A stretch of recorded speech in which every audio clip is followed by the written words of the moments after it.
ए माई माई रे ए माई माई माई बोला 50 किलो लुआ 50 किलो प्याज और 50 किलो दाल लिया देनी। हाँ। और भतवानी खाते मिस्त्री के भी बहना दे देंगे। अच्छा ठीक है। अच्छा सुनो, एक कन्या के सगुन का सामान बा छूट गेल रहे, ले जाके पहुंचा। अच्छा। और रास्ता में से 1 किलो निमन मिठाई भी खरीद लिया, बुझाइल? और जल्दी आई है, बहुत काम बा। या काम बन गई। कैसे? यही बहाने भौजियों के दिख ले जाई।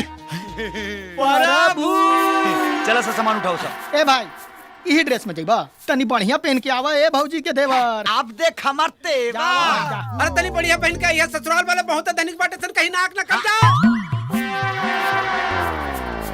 हां का भाई? अब तो हमें ही कपड़ा बजाई। काहे? हम जाई। काहे? हम जाई सामान उठाओ। रेडी। ओके चल चल। मालकिन मालकिन ये लोग पायल दीदी के ससुराल से आइल बा लोग। हाँ, आओ बेटा, आओ बैठो। आओ। प्रणाम माँ जी। खुश रहो, बैठो। बेटा तुम्हारा नाम क्या है? जी हम राम भैया के सबसे छोट भाई है। हमारा नाम किशन है, झागर है, बुधना है। अच्छा। हम लोग साथ में पढ़ते हैं, परीक्षा भी देते हैं और हर साल फर्स्ट आते हैं माँ पीछे जी। से और इस साल भी घिच घाच के फर्स्ट लाइए देंगे माँ जी। पढ़ाई का बहुत लोड है, दिमाग में दर्द हो गया है, ललटेन जड़ा के पढ़ते भी हैं माँ जी। टाइम बिल्कुल नहीं है माँ जी। लेकिन माई बोली ना, ऐसा गुन का सामान छूट गया था तिलकवा के दिन। हाँ। तो इसको पहुँचाओ। तो हम सोचे कि चलो भाई टाइम निकाल के चलते हैं। और हम आए हैं लेकर, और इसी बहाने भौजी को थोड़ा देखियो लेंगे ना। ठीक है गोवर्धन जी मालकिन। ये शगुन का सामान है, इसे अंदर ले जाकर रख दो संभाल के। ठीक बा। अरे ये कचरा लेके कहाँ जा रहे हो? रखो यहाँ पे।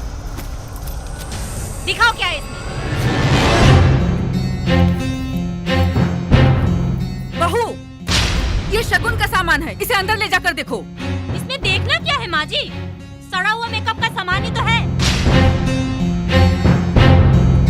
कोई खजाना थोड़ी ना है। चल रहा है। नाश्ता तो करके जाओ बेटा। माँ जी अब राउंड नाश्ता वही दिन करब जहिया बारात लेके आई। ऐसे कैसे जा रहे हो? अपनी भाभी से तो मिल लो। अब भाभियो सोह दिने मिलब जहिया बारात लेके आई। और ऐसे भी उकरा मुंह में कोनो खजाना नहीं खेलागा। चने के माई कहा जी? भाई देखा शादी के कार्ड आइल बा। कहाँ से जी? सूरज भान जी के घर से। कितना सुंदर कार्ड बा। ये तो पायल दीदी की शादी के कार्ड है। पायल दीदी की शादी में कितना मजा आई ना बाबूजी। कब जाए बताई ना। कोनो जरूरत नहीं के वहाँ जाए के। कहे जी? काहे का ऊ गोविंद प्रसाद हमके फुटलो आंकना सोहाला ओकरा बेटा संगे अपना बेटी के ब्याह कराता हूँ। यही से हम ना जाए। ओइसे रउआ के का करे के बा? अरे सूरज भान हमरा सगे बुआ के लइका हवन, और हमनी सब ना जाइब तब बुरा मान जाइए।